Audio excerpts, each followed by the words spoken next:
Holy Island, which is a sacred site in the middle of Lough Derg. It's a monastic site that would have been developed around the 8th century.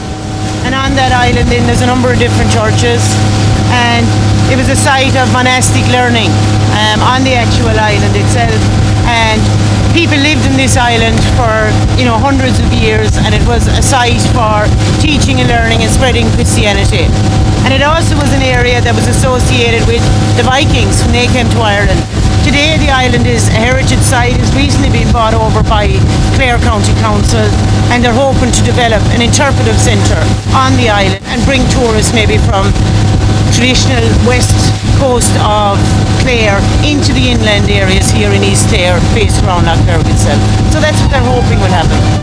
We're on the largest lake on the Shannon system, Lough Derg. It's part of 3 different lakes, Lough Ellen, Lough Ree and Lough Derg. This is the final lake of the Shannon system, and we are sitting on Holy Island, which is also known as Inishcaltra.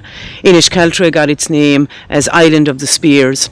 It's associated with monastic settlement in Ireland. We think it's dated from about the 8th century onwards. St. Cayman was the first monk to come out here to set up a monastic settlement. Then there was a number of different additions made to the monastic settlement. As far as I know, there's up to 5 churches within this site itself. It was attacked by the Vikings on a number of different occasions, somewhere around the mid-800s, and was also attacked in 922.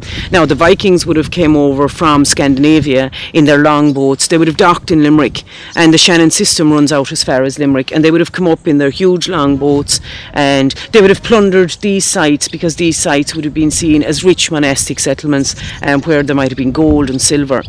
Now, after the Vikings came and they attacked the island, then Brian Boru, who was a king of Munster in this region, and he would have his base in Dalgashan or in Killaloe, he would have restored the island back to its own heritage, and his brother, as far as I can remember, was an abbot on this island. Now, Brian Boru eventually went on to be the High King of Ireland, and he would have defeated the Vikings at the famous Battle of Clontarf.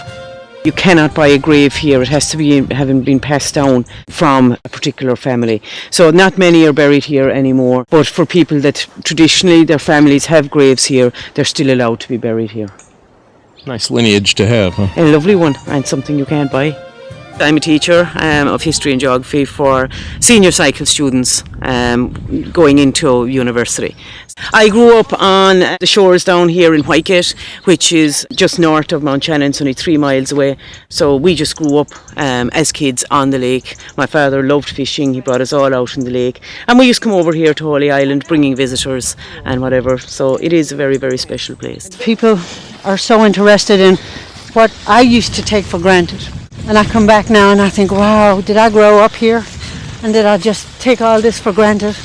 It's just awesome. When you're around history like this, especially as a child, do you appreciate it? Do you have any idea? No, I don't think so. I think you just get so used to it. And it's not until people come and ask you questions and you say, okay, do I remember this? Don't I remember it? What have I forgotten? And that, I think, reawakens people's understanding of our own local history. But it is something we take for granted.